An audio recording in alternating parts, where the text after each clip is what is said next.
He is come back. Aunt, are you listening? He is come back, and he is the Duke now, the new Duke of Eastmere, and they say he is at Northwend this very week. Maria Oakridge set down the comb of honey she had just lifted from the frame, and was glad her hands had something to hold, because the rest of her had gone very still.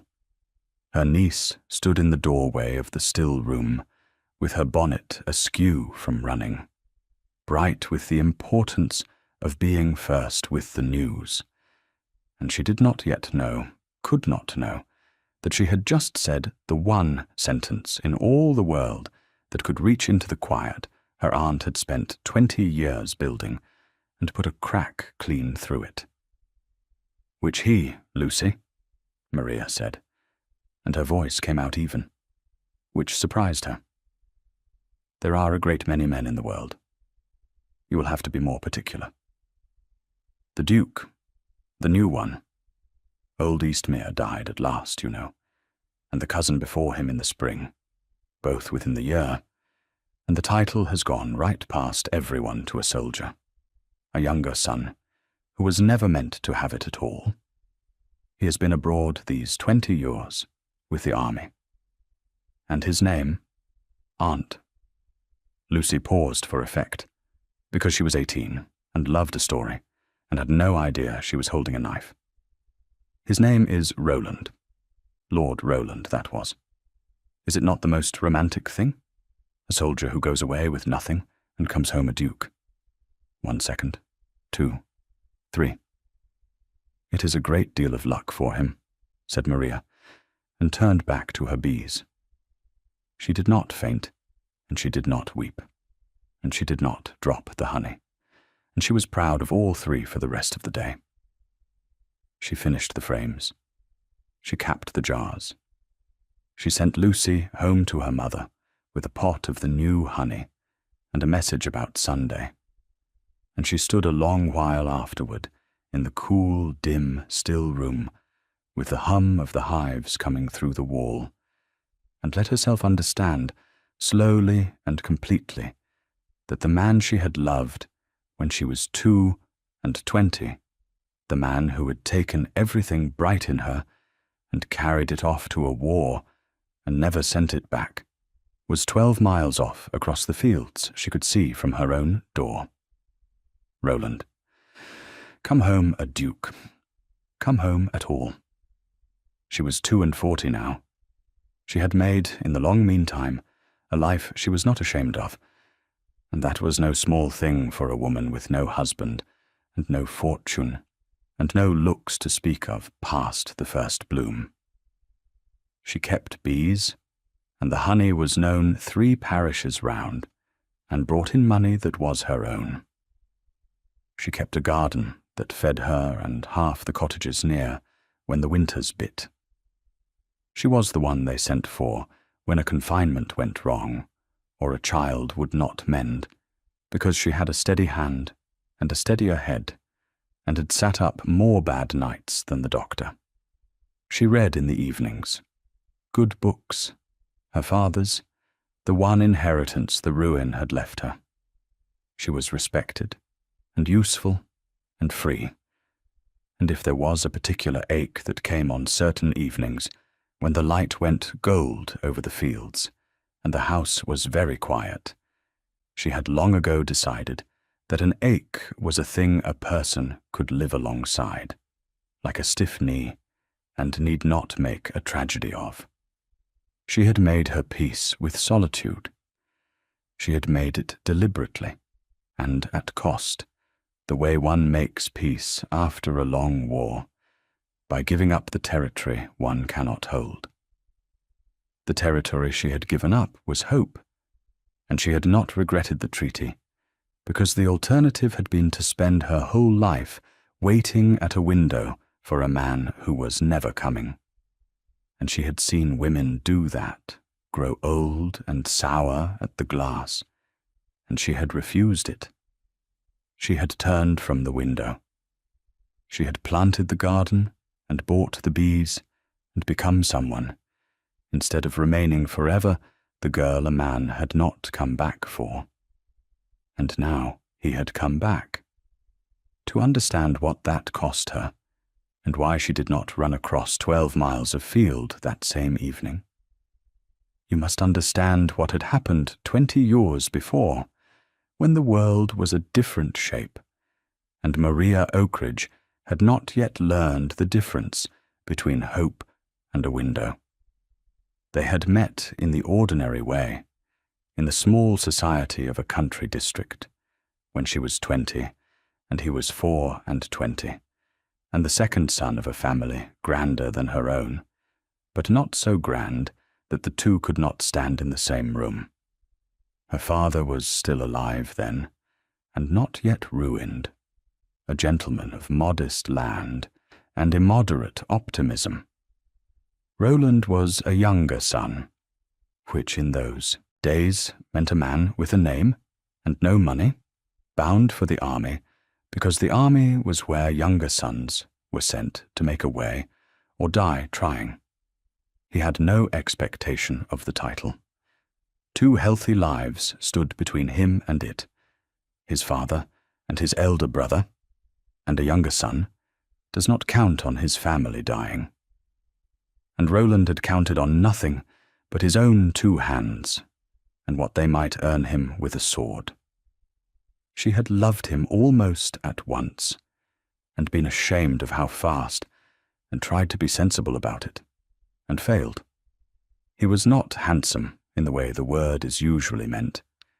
He had a plain, strong face, and chestnut hair, and odd grey-green eyes that changed with the weather of his mood, and he was quiet in company and dry when he did speak. And he looked at her, from the first evening, as though she were the only thing in the room worth the trouble of looking at. No one had ever looked at her so. She was the elder of 2 sisters, and the plain one. Everyone said so kindly, the steady, useful one, and her younger sister Delphine was the beauty, and Maria had arranged herself early into the part of the sister who did not expect to be chosen. And then a younger son with grey-green eyes had chosen her across a country drawing-room, and gone on choosing her all that spring and summer, and she had let herself for one season stop being sensible. They came to an understanding. Not a betrothal, for he had nothing yet to betroth her on, but a promise made in her father's orchard on a warm evening at the end of that summer. She remembered the evening entire, and would all her life. The apples were small and green still on the boughs, and the light came sideways and gold through the leaves, and he had walked her out past the hives her father kept, the hives that were, though she did not know it then, the first seed of the whole later life. He had stopped under the oldest tree, and turned to her, and he had not got down on his knee, because he had nothing to offer, and would not mock either of them with a gesture, and he had said it plainly, soldier plain, that he was going to the wars with empty pockets, and might come back with nothing, or not come back at all, and that he would not bind her to a dead man or a poor one. And she had said, with the whole reckless certainty of 20, that he was not to decide for her what she could bear, that she would wait, and that the waiting was hers to give, and not his to refuse. He had looked at her a long moment in the gold light. Then he had taken her hand and turned it over, and pressed his mouth once to the palm of it, and folded her fingers shut over the place as though to keep it there. And that had been the whole of their betrothal. A kiss in the hand of a girl who did not yet know the world might have other plans. She had meant it the way the young mean things, totally, with no notion that anything could come between a promise and its keeping. He went in the autumn, and for a while the letters came. They came from Portugal, and then from Spain.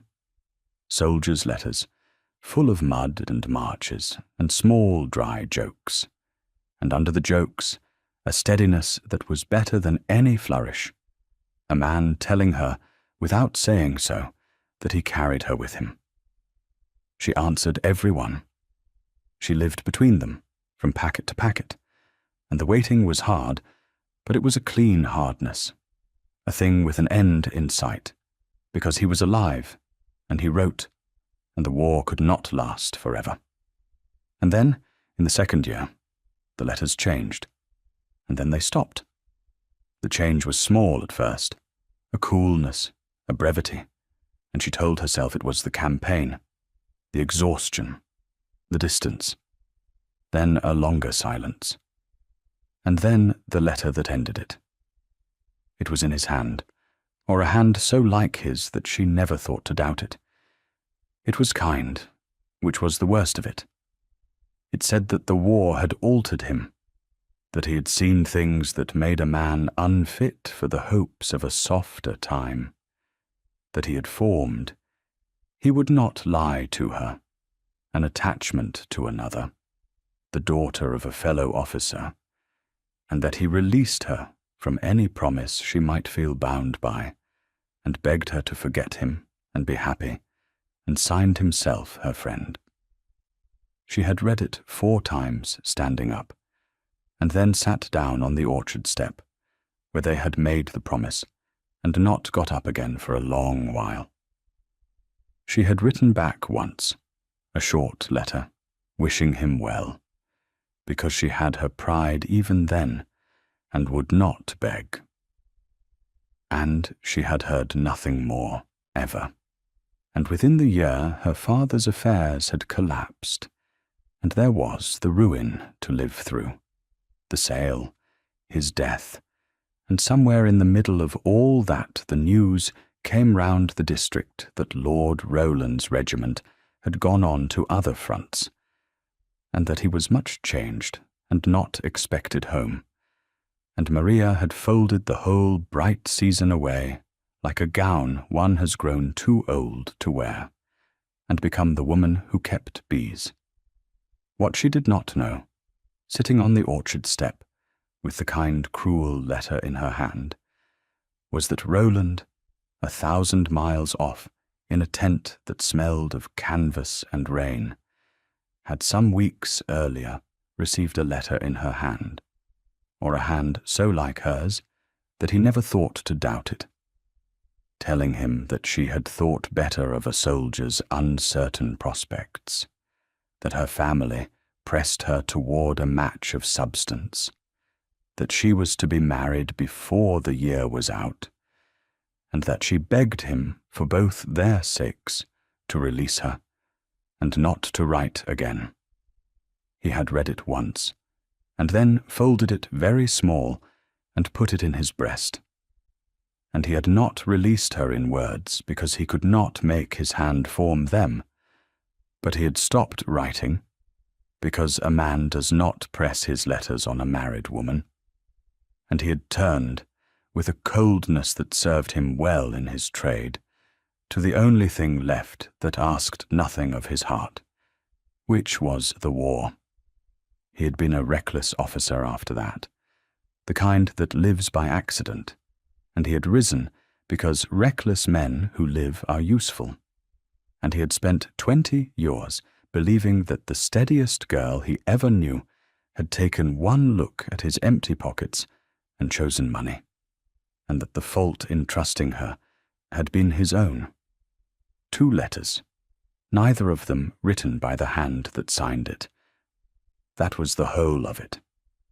2 letters, and 20 years, and 2 people who had each spent those years believing the other one faithless, and building, each alone, a hard, separate peace around the wound. Neither of them yet knew the letters were forged. That knowledge was 20 years coming, and it would come the hard way, as such things do. What it had made of him, in the meantime, the world could see only the surface of. Rowland had come home to Northwind in the first hard week of that autumn, and home was a word that did not fit. The great house sat in its neglected park, like something abandoned by a tide, the gutters choked, the long rooms shut and dust-sheeted, the whole estate run thin under the careless management of a dying brother and a steward who had robbed the dead man genteelly for years. He walked through 40 rooms he had never expected to own, that no one had ever expected him to own, and felt nothing he could call belonging.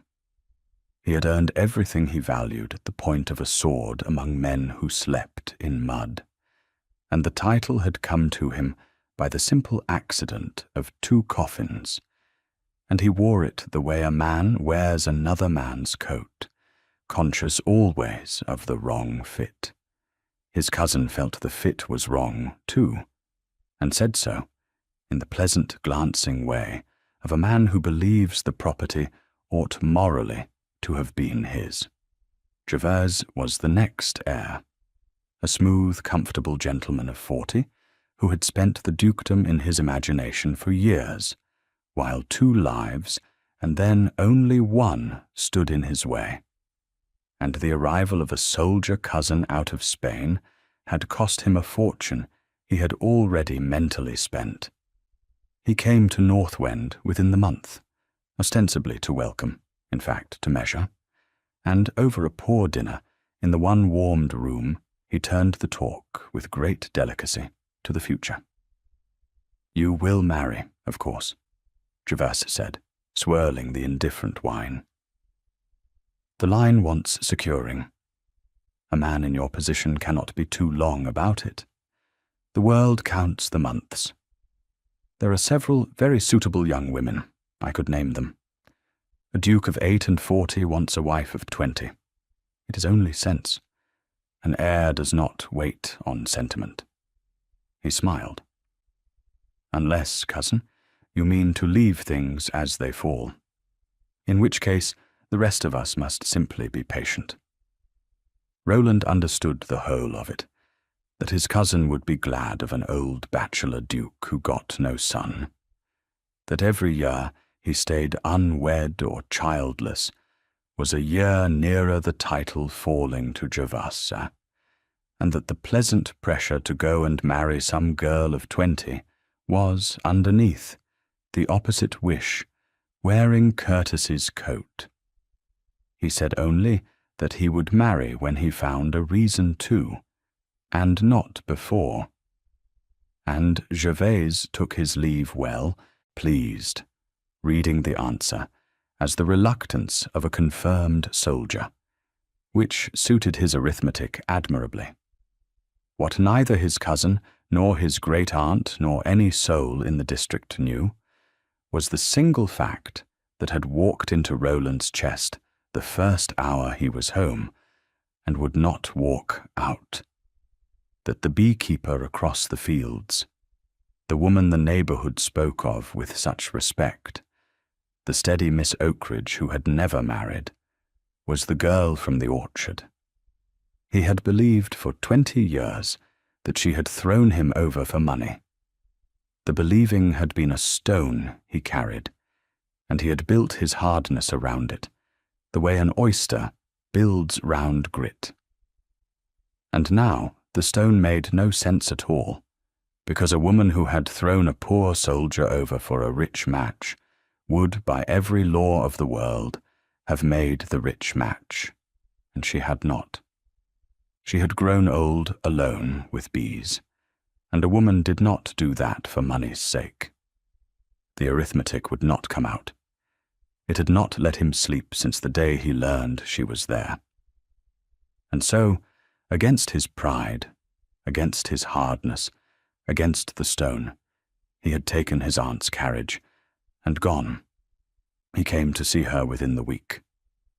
She had known he would have to, eventually, in a district so small, and she had rehearsed it 100 ways, and was prepared for none of them, when his great-aunt's carriage, not his own, stopped at her gate on a grey afternoon, and he got down from it alone. He was older. Of course he was older. So was she.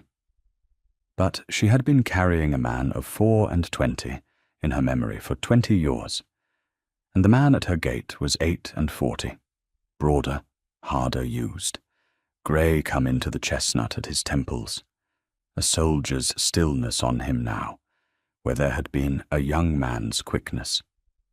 The grey-green eyes were the same. They found her where she stood in the doorway, with a trug of beans on her hip, an aging woman in a print gown with earth on her hands, and she watched him take her in, and she lifted her chin and let him, because she would be looked at as she was, or not at all, and she was past the age of arranging her face for any man. For a moment neither spoke. The garden hummed around them. A blackbird went on with its evening business in the hedge, as though nothing in the world were happening, which was a mercy, because something was. "Miss Oakridge," he said at last. The voice was the same, and it went through her like a key in an old lock. "I hope I do not intrude. My aunt insisted I pay my respects to the neighborhood. I did not know, until I was told, that you were still—" He stopped, started again, more carefully. "That you were here. Still here. Still Miss Oakridge." He had not known she never married. She saw the small calculation move behind his eyes, saw him fail to make it come out right, and she understood that whatever he had believed of her for 20 years, it had not included her growing old alone in a cottage with bees. And she felt a bitter little flicker of satisfaction that her life had refused to fit his story of it. "Your grace is very good," she said. "You find me as you see. I keep bees. I am told the honey is tolerable." She would not curtsy low. She gave him the bend a respectable woman gives a great man, and no more. "I congratulate you on your title. It was a long road to it, I think." "A long road," he agreed. Something crossed his face at that, some private grief. 2 deaths had made him a duke, a father and a brother, and she had spoken lightly of the road, without meaning to tread on graves. She saw him decide not to mind it. "You are kind. I had not expected—" He looked at the garden, the hives, the neat, hard-won order of it all, the life she had built in the hole he had left. "You have done a great deal here," he said, and there was something under it she could not read, and did not trust herself to.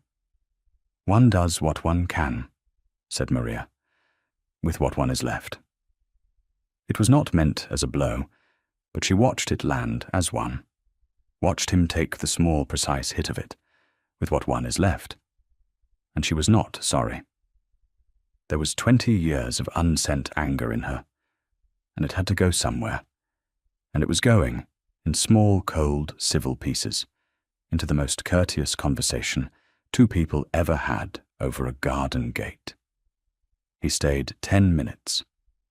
They spoke of the weather and the harvest and his aunt's health, and every sentence was a door politely closed. And when he left, lifting his hat with a soldier's correctness, she stood at the gate and watched, the carriage out of sight, and then went into the still room and put her face against the cool plaster of the wall, and stood like that until the shaking stopped. She had thought she had made her peace. She found the peace had been a treaty with an absent enemy, and the enemy had come home, and treaties do not hold against the living. We'll take a very short break. If you don't want to miss new stories, please subscribe to the channel. A district so small cannot keep 2 people apart who do not wish to be kept apart, and it cannot, more cruelly, keep apart 2 people who do wish it. They were thrown together that autumn whether they would or no, because the Duke had come home to an estate that had been let go to ruin under his dying brother, and the one person in 3 parishes who knew the land, the tenants, the failing drains, and the disputed boundaries, and which cottage roofs would not see another winter, was the beekeeper at the cottage by the orchard. It was his great-aunt who arranged it, and Maria understood within a week exactly what the old woman was about, and could not, for her life, decide whether to be grateful or furious. Lady Sibylla was nearly 90, sharp as a lancet, and she had been a girl in the district when Maria's grandmother was a bride. She remembered everything. She remembered in particular a certain summer, 20 years gone, when a younger son with grey-green eyes had been so plainly, hopelessly gone over a beekeeper's daughter that the whole neighbourhood had talked of it, and she remembered when it ended, and she had never believed the version the world settled on, that the steady Oakridge girl had thrown the boy over for money because it had not matched anything she knew of the girl. Old women who remember everything are dangerous to a buried thing. And Lady Sibylla had decided, with the ruthlessness of the very old, who have no time left for delicacy, to dig. So she sent for Maria, on estate business, ostensibly. The Duke needed a survey of the tenancies before the quarter day. Miss Oakridge knew the people. Would Miss Oakridge be so good? And Miss Oakridge, who needed the fee, and could not refuse the principal landowner of the district without making more of a thing than she could bear to make, went up to Northwend with her notebook and her steady face, and found the Duke waiting in the estate room with the ledgers open, and the two of them spent a long, careful morning over rent rolls and repairs, speaking only of barley and slate. And it was the most exhausting morning of her life, because under every word about barley was the whole unsaid country of what they had been to each other, and they both walked the edge of it all morning, and neither fell in. The work itself forced the first true thing between them, and it forced it within days, over a matter that had nothing to do with either of their hearts, and everything to do with the kind of people they had each become. There was a tenancy at the low end of the estate, the Brearleys, a widow and 4 children, and the late Duke's steward had served them notice to quit at the quarter day, the arrears being 2 seasons deep. The steward, a fat civil man named Mr. Soap, who had grown rich on a dying master's inattention, brought the matter to the estate room as a formality, expecting the new Duke to sign where his finger pointed. Maria was there over the ledgers. She set down her pen.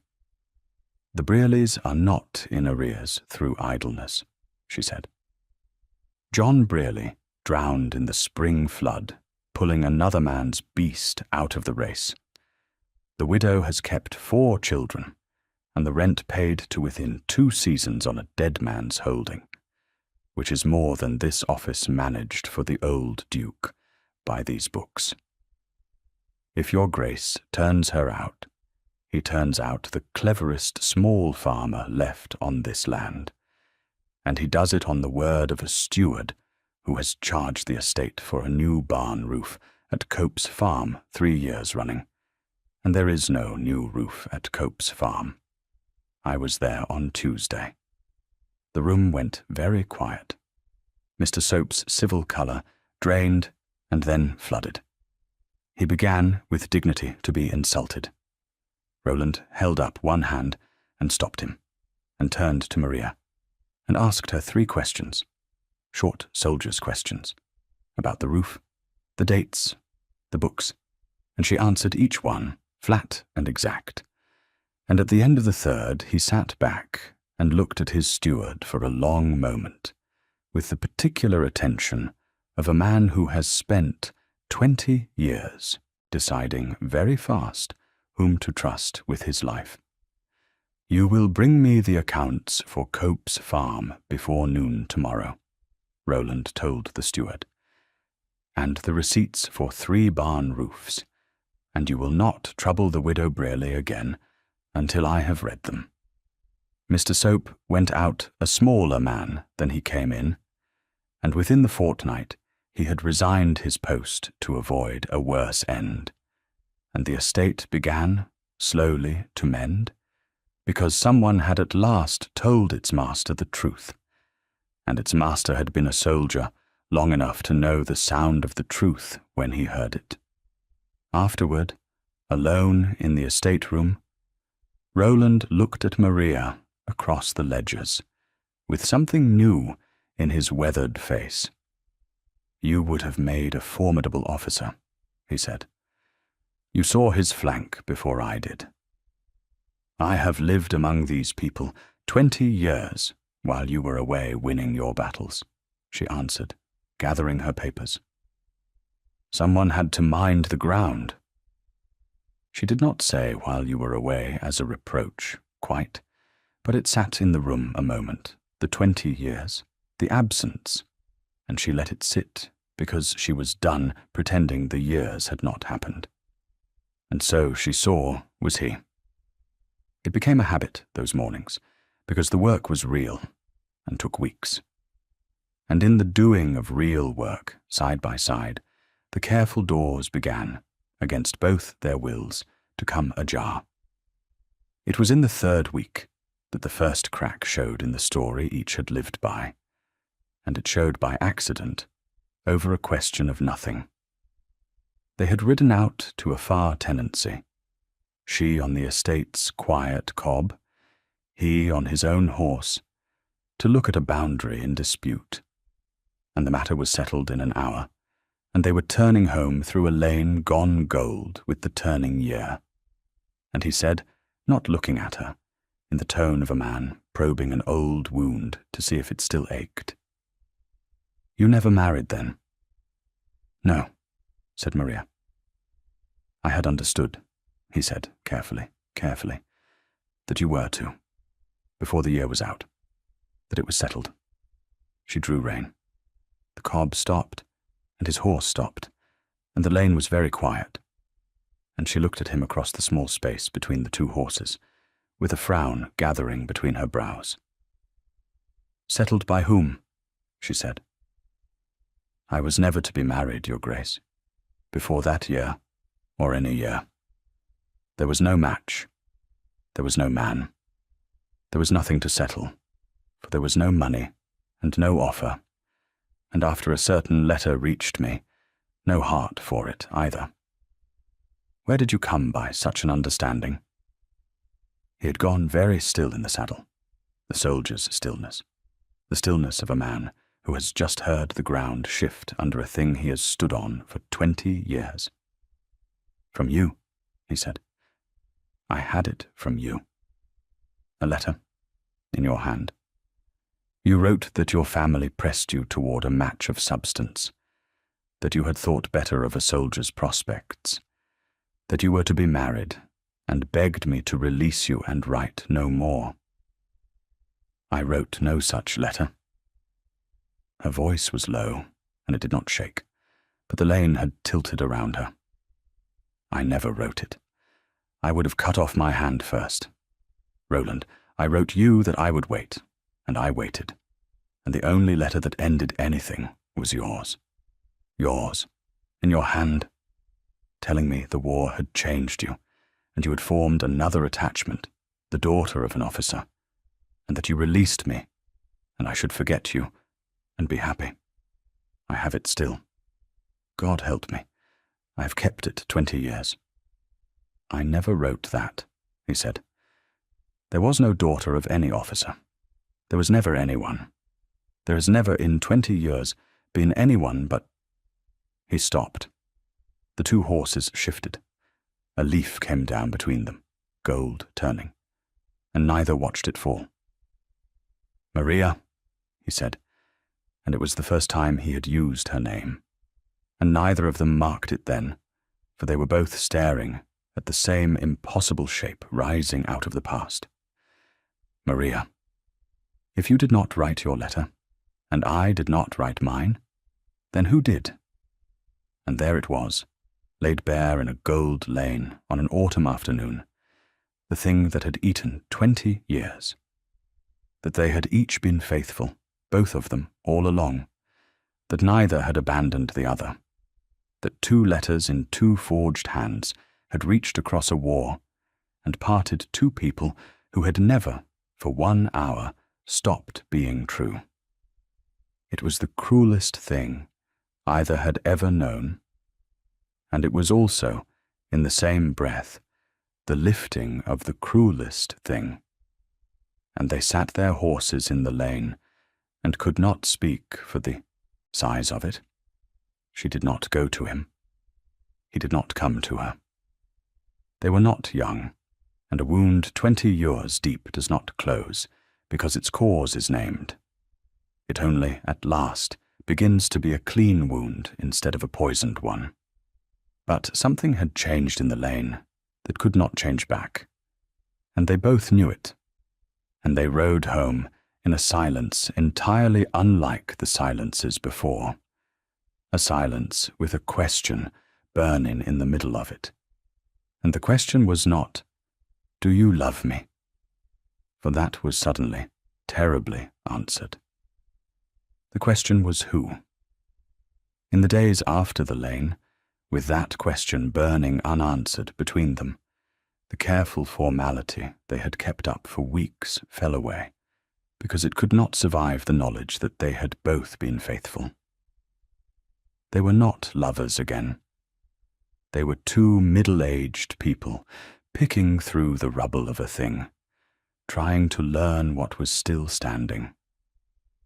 And one grey evening, walking back from a far field, with the light going out of the sky, Roland told her the part of it she had not guessed, the part that was his to carry, and he told it to her alone, in a flat, steady voice, looking at the hedge and not at her.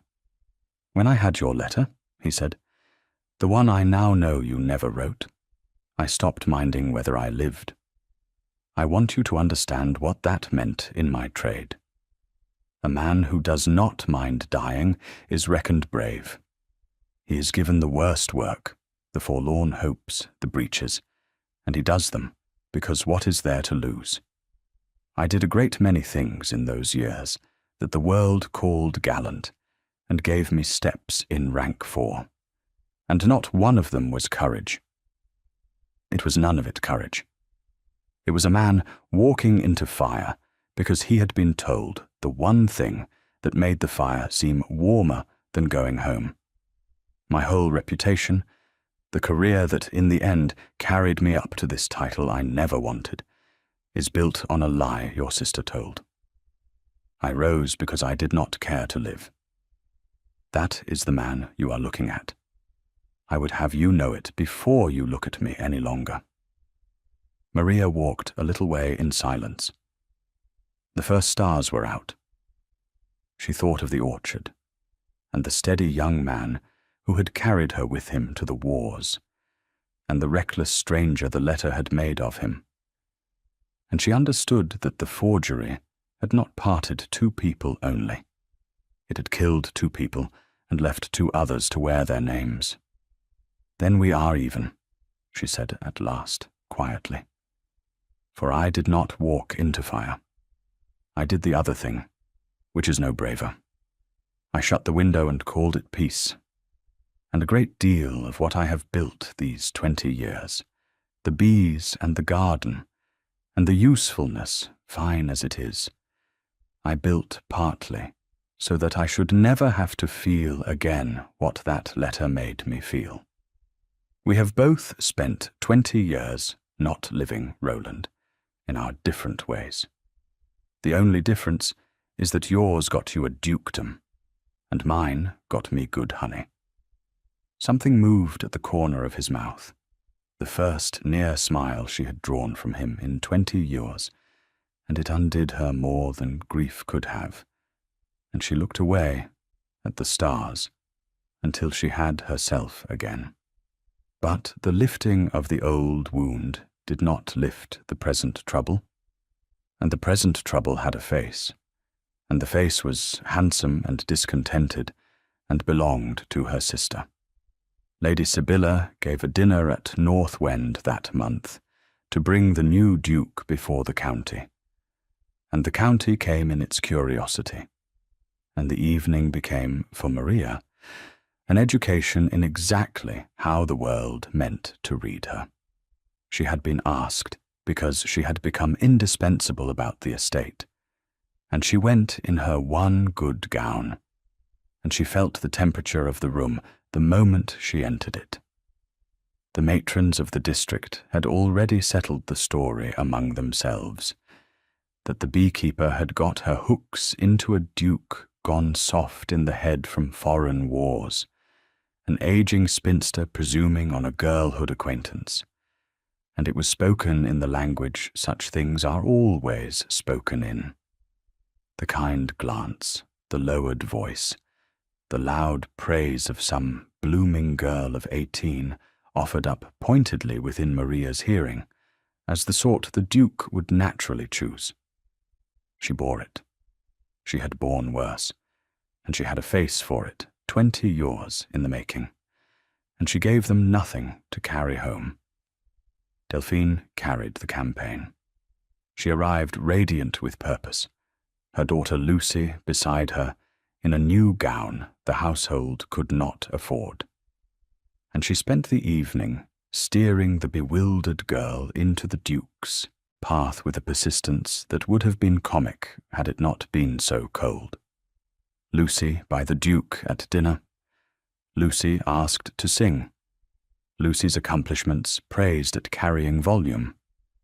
And through it all, Delphine's bright voice doing the work. What a pity dear Maria never married. But then some women are not made for it. They find their little comforts, the bees and so forth, while the young must be got established. Maria watched her sister offer up the child Maria had half raised, as a counter in a game whose stakes the girl did not even know. And she watched Lucy's misery, for Lucy had no wish to be married to a man 30 years her senior, and every wish not to be paraded. And somewhere across that long, bright, dreadful evening, Maria made a decision, cold and clear, that whatever she herself chose to do about the Duke, whatever it cost her pride, she would not stand by and let Delphine spend Lucy to win an old game. The girl, at least, she would protect. It was the first decision the evening gave her. It would not be the last. Her sister was not the only one made anxious by the way the wind had begun to set. The talk of the dinner reached Gervase within the week, and the cousin came back to North Wend with his courtesy worn noticeably thinner. For a duke who married a girl of 20 and got a son was a manageable disappointment. But a duke who married a spinster of 2 and 40 was a catastrophe, with a different shape entirely. And Gervase had not spent a lifetime counting on the title to lose it now to a beekeeper past childbearing. He did not trouble to be delicate this time. "I will speak plainly, cousin, as one family man to another," he said, though they were neither of them family men, "because someone must, and your aunt will not. The county is laughing. They are saying the new Duke has lost his head over a middle-aged nobody he knew as a boy, a portionless spinster who keeps bees, and that he means to marry her. I have told them it is nonsense, that no man in his senses throws away the succession of a dukedom on a sentiment and a woman who can give him no heir. Tell me I have not told them a lie." When Roland said nothing, only watched him with the flat soldier's attention that had unmanned better men than Gervase, The cousin's voice rose a register.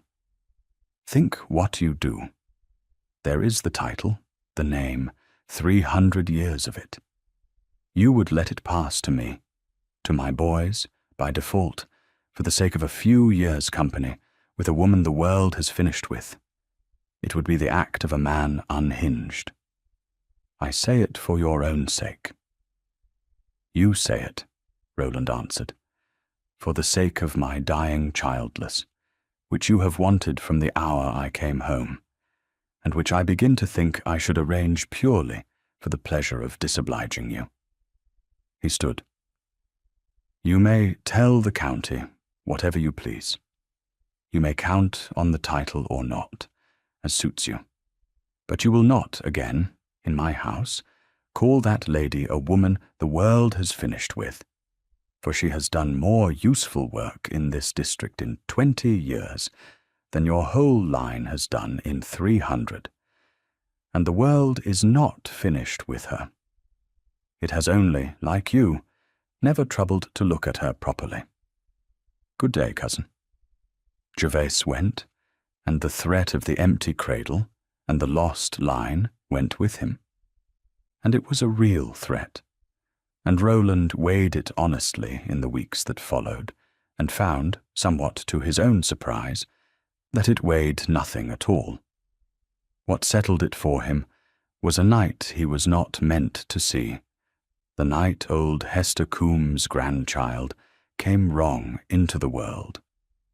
He had been riding back late from a far part of the estate when he saw the lantern moving at the Coombe cottage and the knot of frightened people at the door. And he stopped, as a landlord stops, to ask was there trouble.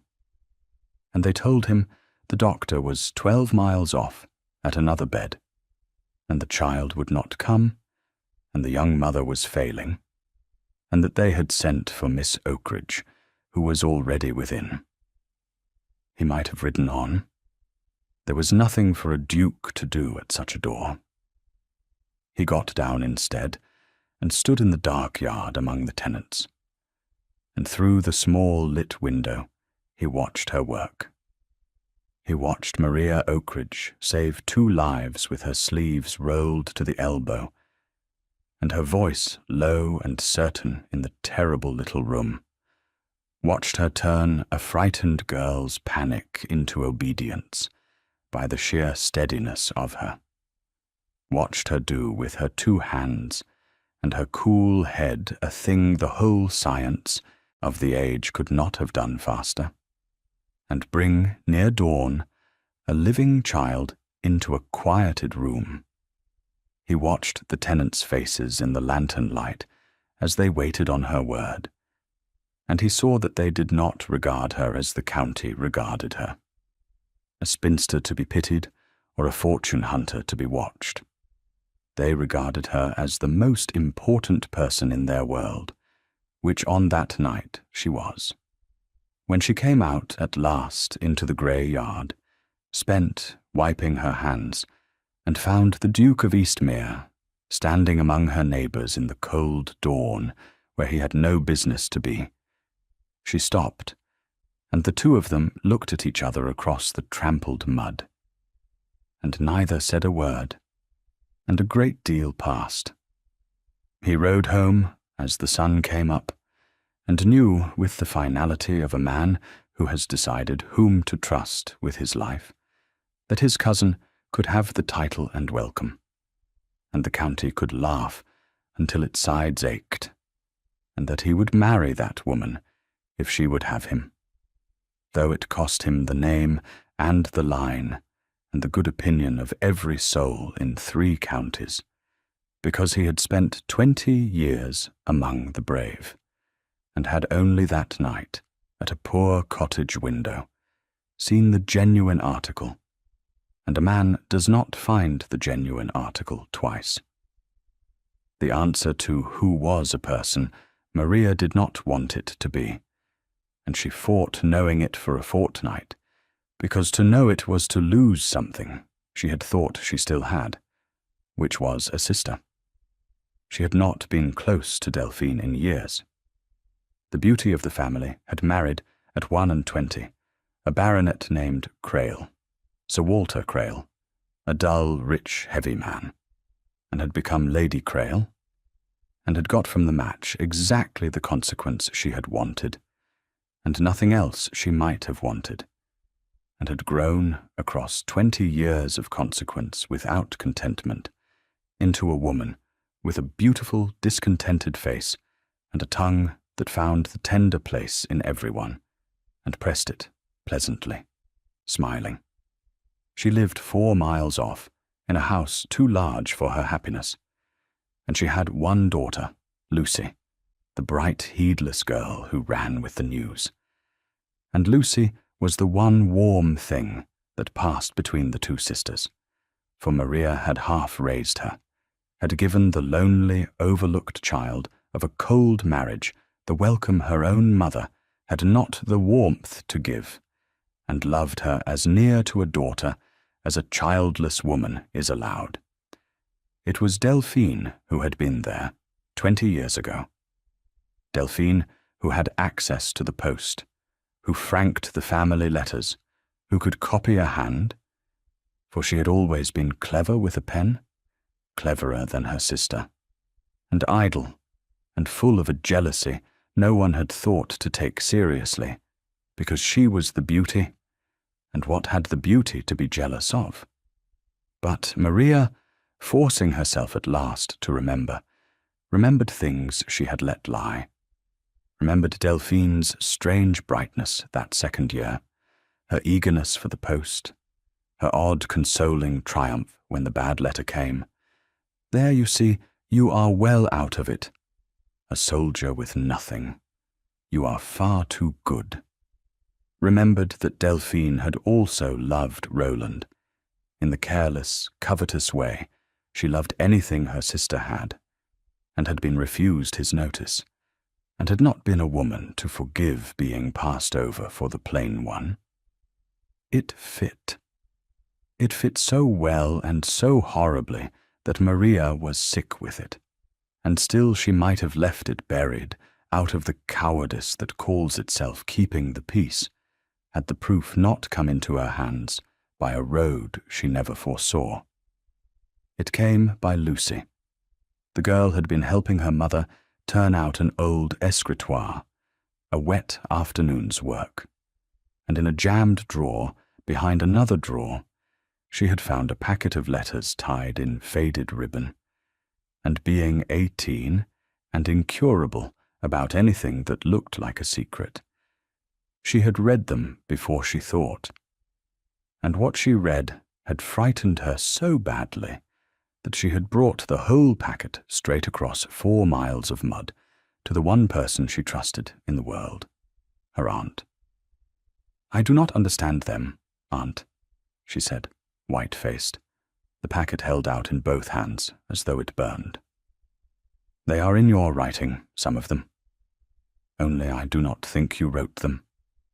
And there is one that is the Duke's writing, and they are about, oh, please, will you only look and tell me I have made it into something it is not?" Maria looked. They were the originals. Her own true letters to Roland, the real ones, the ones full of waiting and love, intercepted and never sent, kept these 20 years for a reason no sane heart could supply.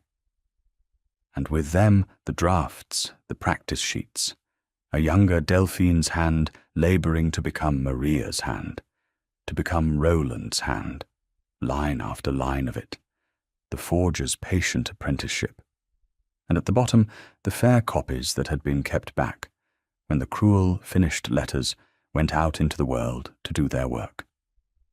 It was all there. It was undeniable. 20 years of 2 lives lay in a faded ribbon in a girl's shaking hands, and the woman who had done it had kept the evidence, had not been able to burn it, which told Maria more about her sister's 20 years than any confession could.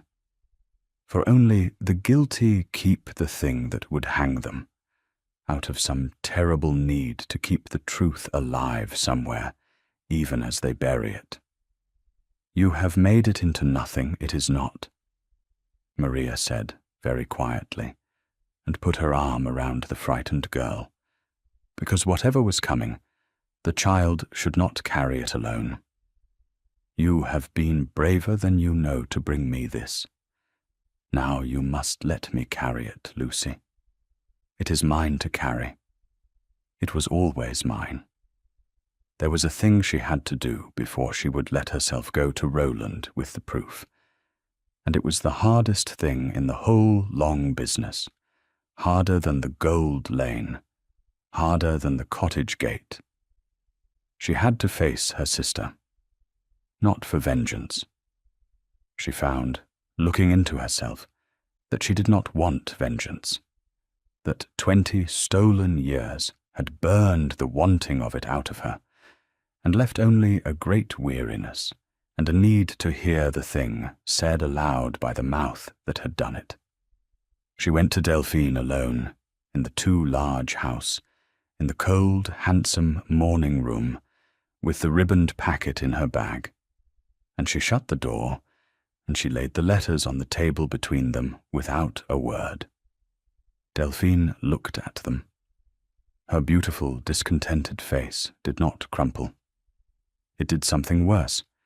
It went smooth and blank and very old, all at once, the face of a woman watching the one thing she had dreaded for 20 years arrive at last in her own morning room, and there was almost, under the dread, a kind of relief, the relief of the hunted thing that hears the dogs and knows the running is over. "So," Delphine said, "Lucy, I wondered, when I missed them, whether she stopped. She did not pick the letters up. "You have come to ruin me, I suppose. You would be within your rights. Sir Walter would put me out of doors if he knew his wife was a forger. The county would never have me again. You have it all there in your bag, my whole life, and you have only to open it." "I have not come to ruin you," said Maria. "I have come to ask you why." And Delphine told her, because there was nothing left to do but tell, and it came out of her in a flat, exhausted voice with 20 years of acid in it, the whole of it, that she had loved him too, or wanted him, which she had never troubled to distinguish, that she could not endure that the plain sister, the dull, steady one, should have the one man who had ever made the neighborhood sit up, when she, the beauty, was offered only Sir Walter and his consequence, that she had told herself it was for Maria's good, a soldier with no money, a bad match, that she was saving her sister from herself, that she had copied the hands one wet fortnight, almost as a game, to see if she could, and found she could. And then the game had a momentum she could not stop, and the letters went, and the thing was done, and could not be undone. And she had married her baronet, and waited for the gladness the cleverness was supposed to buy her. And it had never come. 20 years it had never come. She had watched her sister keep bees and be loved by the parish, and raise her own neglected child with more warmth than she herself could find, and she had grown only more bitter, because the plain sister had built a life out of the wreckage Delphine made for her, and seemed, damn her, almost happy in it, while Delphine sat in her large cold house with her consequence and her guilt, and grew old, hating the thing she had done, and unable to confess it, and unable to forget it, and unable, above all, to forgive her sister for surviving so well, the ruin meant to break her. "And now he is come back," Delphine said, "a duke, free, and I have spent the autumn telling myself I might still set it right by other means, that if Lucy were thrown in his way, if a young, fresh face, A duke wants an heir. No one would think twice. And I could have, through my daughter, the thing I lost, and bury the old business forever under a new wedding. She laughed, a dreadful small sound. You see what I am. I would have spent my own girl to cover my crime. I have been trying to marry Lucy to the man I stole from you, to keep you from him a second time.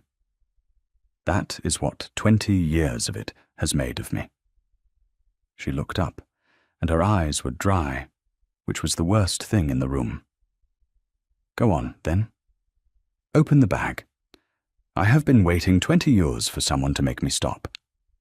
Maria stood a long moment in the cold, handsome room and looked at her sister, the ruined beauty, the drowning woman who had pulled 2 other people under to keep from going down alone, and she found that the thing rising in her was not triumph and was not even any longer anger.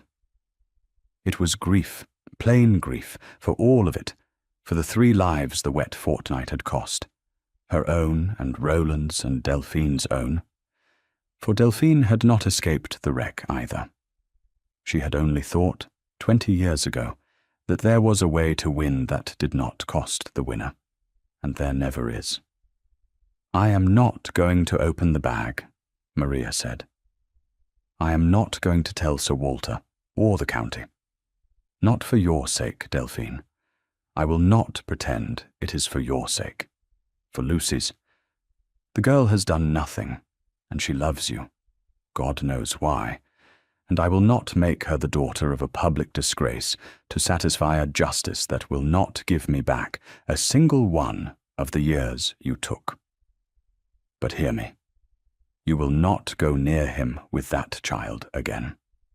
You will let Lucy make her own match in her own time, far from your scheming. And you will live the rest of your life knowing that I know, and that I chose not to ruin you, which you will find, I think, is a heavier thing to carry than ruin would have been. That is all the punishment I have it in me to want. It is more than enough.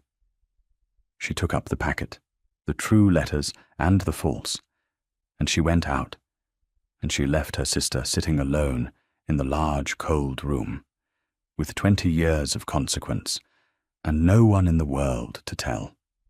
And that was the end of Delphine in any way that mattered, though she lived on a long time after, diminished, watchful, never quite forgiven, and never quite punished, which was, as Maria had said, the heaviest sentence she could have been given. She took the letters to Roland that same afternoon, because some things must not be slept on. She found him in the estate room at Northwend, and she laid the packet on the table among the ledgers, the true letters and the forged drafts together, and she watched him read them, watched 20 years rearrange themselves behind his weathered face, watched the grey-green eyes go bright, and then wet, and then, at last, fixed on her with a look she had not had from any living soul in 2 decades. All this time, he said. His voice was not steady. All this time you were true, and I believed. He put the letters down.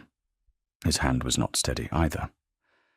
I went into the rest of that war wanting to die, and behaved accordingly, and lived by accident, and I told myself it was the war that had hollowed me, and it was not the war. It was believing you had weighed me and found me worth less than a comfortable house. 20 years I have carried that, and it was a lie, a thing your sister wrote one wet fortnight, and we have lost.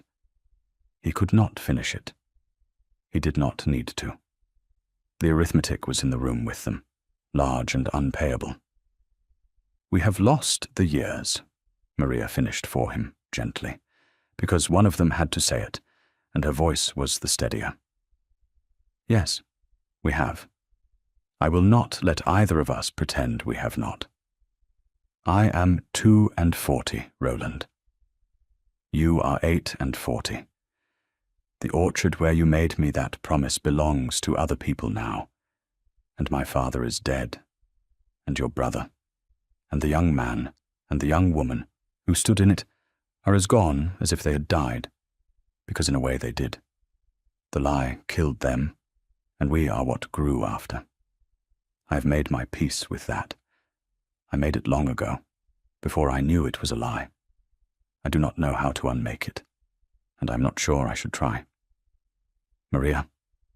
He came round the table. He did not touch her. He had learned, somewhere in 20 years, not to reach for things he had not been given leave to take. I am not asking for the orchard. I know it is gone. I am not such a fool as to come to a woman of 42 and ask her to be a girl of 20 for me. I should despise myself, and you would be right to despise me. I do not want the girl in the letters. I have read the girl in the letters this afternoon, and she breaks my heart. But she is not who I have spent 3 weeks unable to stop thinking of. That is the woman who told me one does what one can with what one is left, and let me feel the edge of it, and was right to. The woman who keeps bees and balances her own accounts, and is sent for when the doctor fails, and does not need me, does not need any man, has made an entire life that asks nothing of me. He drew a breath. I am too old and too plain and too late to offer you a romance. I am offering you a marriage, to a tired soldier who has been a duke 6 months and hates it, who needs, more than he has ever needed anything, one person in the world who knew him before the title and will tell him the truth without it. That is you. It was always going to be you. It was you in a tent in Spain, and it is you in this miserable ledger room, and it will be you when they put me in the ground. Not the girl. You, the woman who did not wait at the window. Will you have me, knowing exactly what we have lost, and exactly how little time is left to make anything of what remains? She was quiet a long moment. Through the window, the autumn light lay gold over the neglected park he had come home to mend, and she thought of her hives, and her garden, and the long-ordered solitary piece she had built stone by stone out of the rubble he had not, after all, made, and she understood that he was not asking her to give that piece up. He was asking to come and live inside it, to be one more thing she had chosen, rather than the thing that had once been done to her. There is a cost you have not named, she said. You are a duke, and you want an heir, or your family does, or the world does. I am 42. There will most likely be no child. The title will go to your cousin.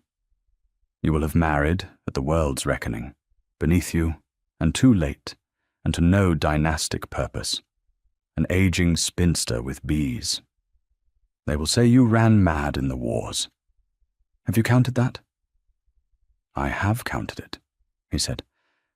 Let the cousin have the title. He is welcome to the whole cold weight of it. I did not want it.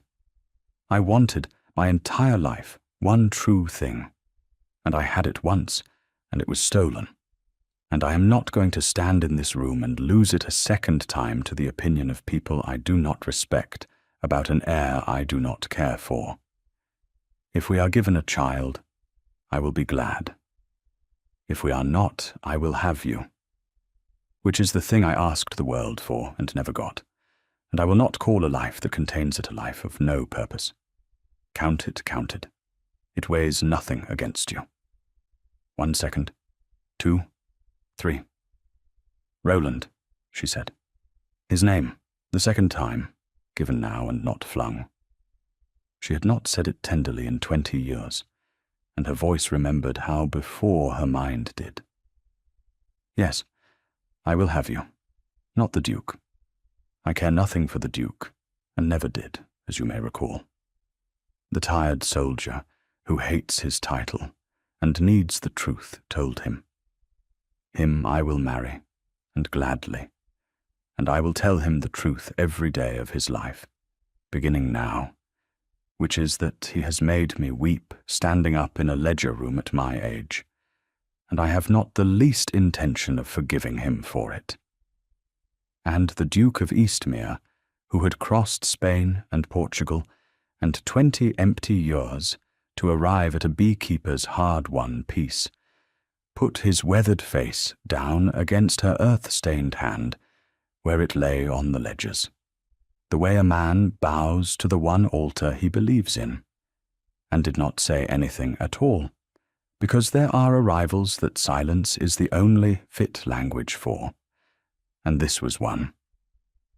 There was one thing she would not leave undone before she let herself be happy, and it concerned the girl who had carried the letters across 4 miles of mud. Maria went to Lucy a few days after, and found her white and anxious, for the child had grasped by now that the secret she had brought to light was her own mother's crime, and she had been waiting in dread to learn what it would cost her. "It will cost you nothing," Maria told her, taking the cold young hands in her own. "Hear me, Lucy, for I will say it once, and then we need never speak of it again. What your mother did is between your mother and me, and it is settled, and it will not touch you. You did a brave and frightening thing, and the only thing it has bought you is this. You are free. You will not be paraded before the Duke, nor before any man your mother fixes on. You will marry where your own heart settles, in your own time, and if your mother presses you, you will come to me, and I will stand between you and her for as long as I am above ground, which I intend to be a good while yet." The girl wept then, the easy cleansing tears of 18, and Maria held her, and understood that of all the things the forged letters had stolen, this at least could be given back in the next generation. A girl let free to choose where 2 before her had been chosen for. That settled, she did a thing she had not done in 20 years. She let herself want something openly, and then she went and stood with the wanting alone to be sure of it. It was evening, and she walked out among her hives in the last of the light, the bees gone quiet, the air sweet with the late flowers, and she made herself look hard at what she was about to do. She was giving up a great deal. The life she had built was a good one, sufficient, hers, answerable to no one. A wife, even a duke's wife, even a beloved wife, surrenders a portion of that, and she was too old and too honest to pretend otherwise. She stood among the bees and weighed the cottage and the garden, and the long ordered quiet against the man across the fields. And she found, turning it over with the same care she gave a balance of accounts, that the scale did not tip because she needed him. It tipped because she chose him. There was the whole of it, and the whole of the difference. The girl of 20 had needed him, had hung her future on him like a coat on a single nail, and when the nail was pulled, the whole life had come down. The woman of 42 needed nothing. She had built a wall that stood on its own, and into that standing house she would now, of her own free will, with her eyes open and her accounts balanced, invite one tired soldier to come and live. He would not be her roof. He would not be the nail her life hung on. He would be, simply, the person she had decided to spend the rest of the light with, and that was a thing chosen, not a thing needed. And she stood among her quiet hives until the stars came out and was certain of it, and, being certain, went in content. They were married before the winter, quietly, in the small church of the district, where they had first met across a country drawing-room a lifetime before. There was no grand wedding. Neither of them had the heart for spectacle, and the county's curiosity could feed itself elsewhere. Lady Sibylla came, of course, in a hat like a galleon, and wept without shame, and declared to anyone who would listen that she had known the truth was rotten in the middle for 20 years, and was only sorry she had not turned out the right escritoire herself a decade sooner. Lucy came and stood up with her aunt, and understood, in the way the young come to understand such things, that she had been, all unknowing, the hand that set it right, and carried that knowledge for the rest of her life as a kind of secret warmth. There was a cost, and Maria had said from the first that she would not pretend otherwise, and she did not. The years were gone. No marriage, however good, gives back 20 years, and there were evenings, even in the contentment that came after, when one or the other of them would fall silent over some small thing, a date, a season, the particular slant of an autumn light, and the other would know that they were both thinking of the orchard, and the young people who had stood in it, and the wet fortnight that had killed them. They let those silences be. They had both lived too long to demand that happiness pretend the wound was never made. The years that came after were good ones, good in a particular way the young and the lucky never quite earn. He learned the district she had spent 20 years learning, walked the holdings at her side, sat with her over the ledgers in the evenings, while she taught him which roofs were honest and which were old, Soap's lies, and the tenants who had feared a cold, absent landlord came in time to bring their troubles to the pair of them, as they had once brought them to her alone. She kept her bees. He took, to the quiet astonishment of the household, to standing at the hives beside her in the gold evening light, the very light that had fallen through the orchard a lifetime before, two greying heads bent together over the frames, and there was a justice in that, a small, late-mended justice, that no court in the land could have handed down. There was no child. The title would pass, in time, to the cousin, and they made their peace with that too, and poured what they had instead into the land and the tenants, and into Lucy, who married well and for love, and named her first daughter Maria. And Delphine lived on 4 miles off, diminished and watchful, neither ruined nor restored, carrying her unpunished crime through a long grey afterward. And Maria called on her twice a year, and was civil, and was never warm, and that was the whole of the justice the world ever saw, and it was, between the sisters, exactly enough. But the cost was not the end of the account, and Maria, who had spent 20 years learning to read a balance honestly, would not let it be. For she had made her long truce with solitude once, alone, out of the wreckage, and it had been a real truce and a hard-won one, and she had thought it was the most a woman in her case could hope to have. And then a door had opened, and what came through it had not been, as she had braced herself to find, the ruin of that peace. It had been its completion. She had not needed him.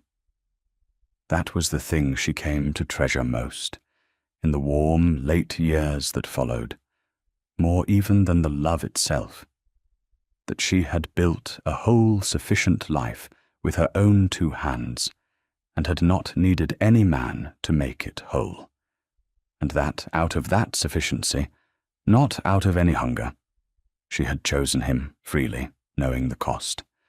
A tired, true soldier, come home at last to the one woman who had never, whatever she had been told, stopped being his. She had made her peace with solitude. And then the Duke walked in. And it turned out, after all the long, cold arithmetic of the years, that the peace had not been the end of her story, but only the place she had to reach before the rest of it could begin. Thank you for listening to the story all the way to the end. Please tell us which city you're watching from and what the story made you feel. Don't forget to subscribe so you won't miss new stories.